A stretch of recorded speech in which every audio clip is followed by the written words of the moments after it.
ભરૂચ શહેરના અતિ વ્યસ્ત અને મધ્ય વિસ્તાર ગણાતા શક્તિનાથ વિસ્તારમાં આવેલ સુપ્રસિદ્ધ શક્તિનાથ મહાદેવ મંદિરમાં ગત મોડી રાત્રે અજાણ્યા તસ્કરોએ ખાતર પાડી લાખો રૂપિયાના સોના ચાંદીના આભૂષણોની ચોરી કરી હોવાની ઘટના સામે આવતા સમગ્ર શહેરમાં ચકચાર મચી ગઈ હતી। મંદિરના ગર્ભગૃહમાંથી શિવજી ઉપર ચડાવવામાં આવેલા ચાંદીના નાગ સહિતના કિંમતી ઘરેણા તસ્કરો ઉઠાવી ગયા છે।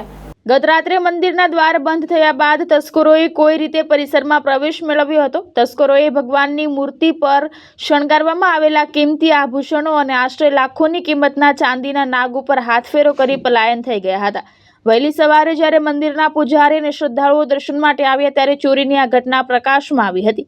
ઘટનાની જાણ થતાં જ સ્થાનિક પોલીસનો કાફલો તાત્કાલિક ઘટનાસ્થળે દોડી આવ્યો હતો। પોલીસે મંદિર પરિસર અને આસપાસના વિસ્તારોમાં સીસીટીવી ફૂટેજ મેળવવાની તજવીજ હાથ ધરી છે। તસ્કરો કયા રસ્તેથી આવ્યા અને કઈ દિશામાં ફરાર થયા તે જાણવા માટે એફએસએલ અને ડોગ સ્ક્વોડની પણ મદદ લેવામાં આવી રહી છે। ભરૂચના સૌથી ગીચ અને વ્યસ્ત ગણાતા શક્તિનાથ સર્કલ પાસે જ આટલું મોટું મંદિર આવેલું હોવા છતાં તસ્કરોએ કોઈ પણ ડર વગર ચોરીને અંજામ આપ્યું તે પોલીસ પેટ્રોલિંગ અને સુરક્ષા વ્યવસ્થા સામે ગંભીર પ્રશ્નાર્થો ઊભા કરે છે। સ્થાનિક નાગરિકોમાં આ બાબતે ભારે રોષ જોવા મળી રહ્યો છે। લોકોનું કહેવું છે કે જો શહેરના મધ્યમાં આવેલું શ્રદ્ધાનું કેન્દ્ર સુરક્ષિત ન હોય તો સામાન્ય જનતાની સુરક્ષાનું શું? આ ઘટનાને પગલે શહેરના અન્ય મોટા મંદિરો અને ધાર્મિક સ્થાનો પર પોલીસ સુરક્ષા વધારવામાં આવે તેવી માંગ ઉઠી છે।